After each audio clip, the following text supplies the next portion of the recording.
some folks made the argument that if Trump wins, we will at least be galvanized and united in fighting against them. Well, it appears Trump has won. So we go to the guys who made that argument. We go to Jimmy Dore. And Jimmy, you know, I suspect that you have mixed feelings right now about Trump being president.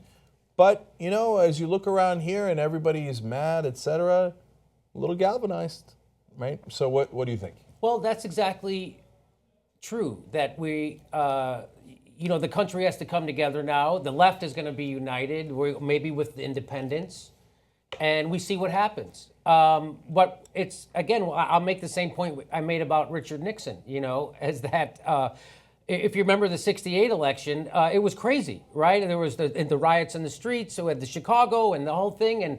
And so the country's been divided like this before. But remember, when Richard Nixon got elected, he passed OSHA, he passed the EPA, he proposed a health care plan that's better than the one we have right now. And that's because Americans got together. There was a civil rights movement.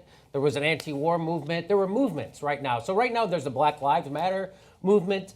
We need to have an anti-war movement. We need to come together and coalesce, and we need to have the left and independents together.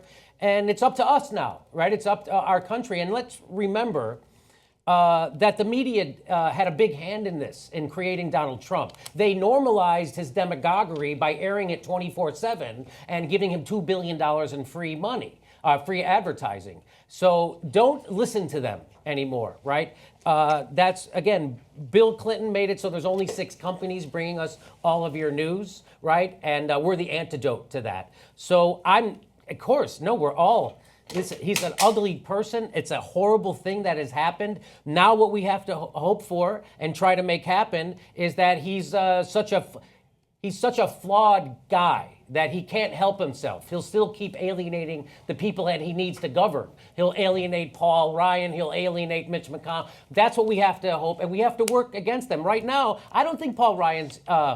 Again, they're all going to get behind power, but whether they're going to try to usher through his horrible proposals is a whole other thing. But Jimmy, there's also the opposite side of that, of Paul Ryan and the hundreds of other Republicans didn't suddenly become just a rubber stamp on Trump, although they will serve as that in some ways. They also have their own crazy right-wing extreme agenda, and he's going to sign off on a lot of those bills.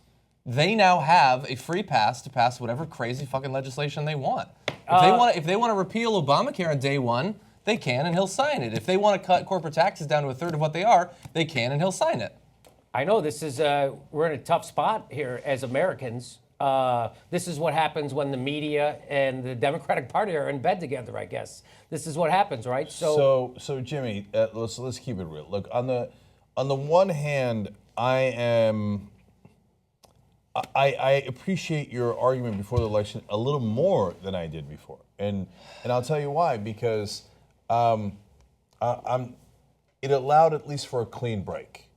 I'm not at all interested in talking about the Democratic Party in the way that it was. We're done with that, right? And when I say me, like they can say, oh, yeah, Cenk, whatever. Oh, you're done with us. So what? Okay, all right. Well, let's see what happens.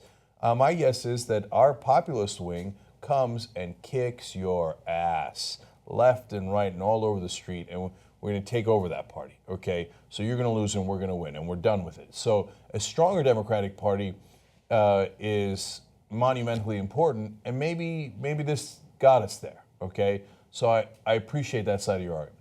On the other hand, now that Trump appears to be president, the counter argument is also stronger.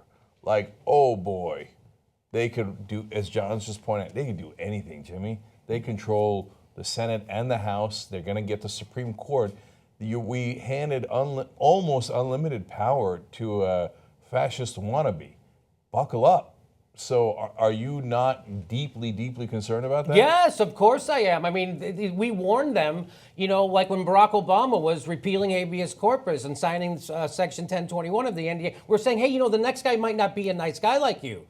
He might be a maniac, right? And so guess what? We got one. It exactly happened. And what do you think Barack Obama's going to do from now until the end of his term? He's still going to fucking do everything he can to help his donors. You think he's going to go out to North Dakota? You think he's not going to try to pass the TPP? Do You think he's going to change? There's nothing in it for him, and he still can't help but drop to his knees for his donors. So you're right, Cenk. I mean, I don't know. In 2 years, there's another election. Now, if Hillary Clinton was president, it would be a totally different off-year election. But now it's going to be a totally different off-year election. And Bernie Sanders has laid down the template.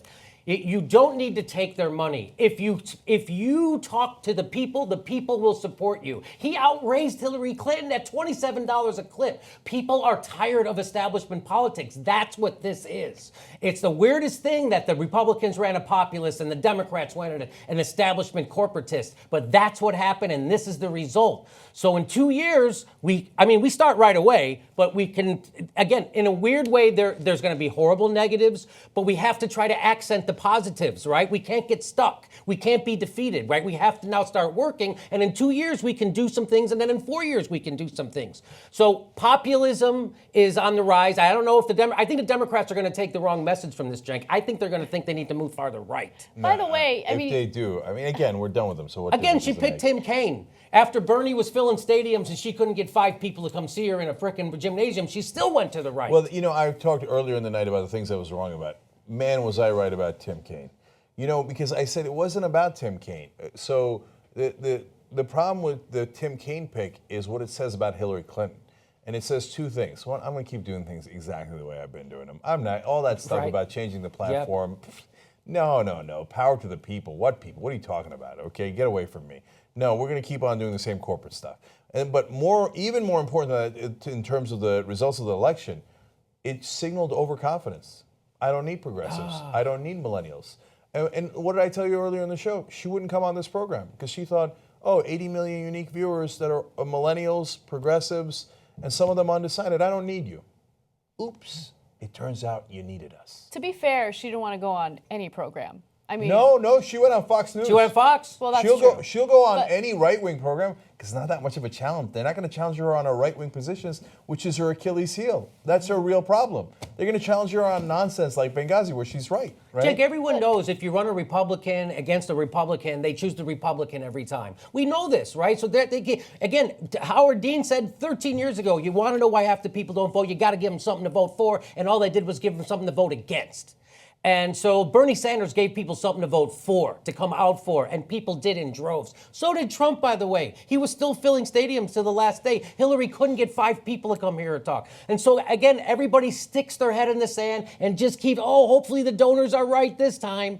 So the donors aren't right. Now the Trump has access to this complete surveillance state we live under. He can have access to every one of your emails, every one of your phone calls. Right now, a maniac like that has access to that, and he can put you in jail without a trial. That's in law. So right now, we've lost who we are as people. The Democratic Party completely turned their back on workers. They got in bed with Wall Street and Silicon Valley. This is the result. You have both parties turn. Brexit happened. This is our Brexit. This is happening right now, and still, they aren't going to learn the lesson. I think we've learned the lesson. I think we know what we have to do going forward. I think we need to raise our money $27 at a time. We need to take back over as much as we can of the Congress in 2 years. And so that's the silver lining, right? So that if she was president, it would have been a Republican solid. We can change things in 2 years. We can change things in 4 years. But aren't you guys worried that with Congress being completely taken over by Republicans, with a right-winger like Donald Trump, we're worried about voter suppression laws or voter suppression that took place during this election. You don't think that they're going to pull the same shit in 2 years? Yeah. And do it worse? They are. But there's going to be something different, okay? So this is the thing they're not counting on. There's going to be a different media. So let me explain. In the last year alone, television has lost 40% of their viewers who are aged 18 to 24. In 1 year, they lost 40%, okay? So now, look, I know it takes a little while, and it's not just 18, 24-year-olds. They're losing in every bracket above the age of 55. They're dropping like a rock. The NFL's trying to figure out, hey, how come nobody's watching the NFL anymore? What's wrong with the NFL? There's nothing wrong with the NFL. It's just people aren't watching TV anymore, right? So in the old days, they controlled the media. So they just put on their Mark Halperins and George Scarboroughs, and they just do the same old, and then they do this nonsense, meet the press, patty cakes, right? And he said, she said, I can't tell the difference. Now there's a new media. and the new media is honest, and aggressive. Yes, that's us, right? But it'll be others, right? And so, before on election day, the very last thing I read before I got on the air 12 hours ago was the media was talking about who's going to have clowns on air among the digital media properties, and who's going to have musicians, and who's going to have this, and who's going to have that. And we came here to do a serious show. We have fun, we joke around, but our mission is serious, and we're serious about the news, and we care about the news. You know what they're going to do? They're going to copy us because we got the audience. So the more they copy us, the more it's going to build and build and build. And so within 2 years from now, we're not going to listen to mealy-mouthed media telling us, oh, it could be either way, it could be this or it could be that. We are going to fight back so aggressively. And we're going to go after, 50-state strategy. We're going to go after Republican voters. We're going to go after independent voters, and we're not going to be shy about it. So the brakes are off. So we're not going to have the Queensberry rules or whatever they call it, like the Democrats play on. Duchess of Queensberry? Yeah. No, God, fuck the Queensberry rules, okay? So now when we come for them, well, that's a different dynamic, right? So Anna, I'm 1,000% with you. That's why I voted against Trump, right? Because I'm afraid of what they can do with this power, and they will begin, okay? Yeah. But what they don't anticipate tonight, because they will be drunk on their victory and the power and what they think they're going to do, is that we're going to fight back. So that's what we're going to do. And when we fight back, you'll be surprised at our might. So the reason why you'll be even more surprised is because your entire lifetimes, you've been used to Democratic cowardice. So you don't know any other way. You don't know a progressive party that can fight back. All you know is a progressive party that kneels, that bows their head, and that says, pretty please don't do that. So now, when you've got a Democratic Party taken over by progressives, and we're going to take it over, okay? We're done with the Evan buys. So when we take it over and we fight back, you know what's going to happen? People are going to get energized. And they're going to say, oh, wait a minute. Oh, if that's what we're doing, okay, game on. So if we got a fight on our hands, let's roll up our sleeves. If you're going to go tell me to support, I keep using Evan Bayh as the example. You could use Hillary Clinton as the example. If you keep telling me that I got to go fight for guys who are going to give all my money to Wall Street, no, I'm not going to show up to that fight. You tell me we're fighting for us, all of us, right? Game on. I know what you're thinking about the corporate media. Oh, no, not again. I hear you, brother. Luckily, there's the Young Turks, and you make it happen. Come join us, tytnetwork.com/join.